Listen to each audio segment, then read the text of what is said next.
ওস্তাদ অরিজিনালটা অরিজিনালটা? জাপানিজটা। হ্যাঁ জাপানিটা দে। নেন ভাই, এই মালটা একদম অরিজিনাল জাপানিজ। দাম কত ভাই? ভাই দাম বেশি না, কিন্তু মালটা খুবই ভালো। আপনি আপনার গাড়িতে লাগান, 2-4 বছর অনায়াসে চলে যাব। আর তাছাড়া আপনার কাছ থেকে মালের দাম বেশি রাখুন না। মালটা 7,000 টাকা বেশি, আপনি 6,000 টাকা দিয়েন, ঠিক আছে? হিরে রোজা রমজান মাস ওস্তাদে কি কোপটাই না দিল। ঠিক আছে ভাই, তাহলে আমি এটা নিয়ে যাই, একজন লোক দিয়া লাগাই দেন।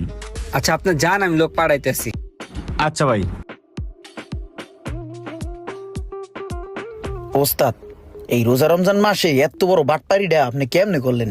এই যে 300 টাকার হরেন আপনি 6,000 টাকা বেশি চালাইলেন, এইটা কোনো কাম করলেন? এই লোকটার একটু ডিসকাউন্ট দিতে পারতেন। যদি অরিজিনাল মালটা দিতেন তারপরেও তো 1,000 টাকা লাভ হইতো। এইগুলা সারা সার গালাথে ওস্তাদ, সারা সার গালাথে। বাপের বাড়িতে সব কিছু টাকা পয়সা, তোরা কি আমার তো বেতন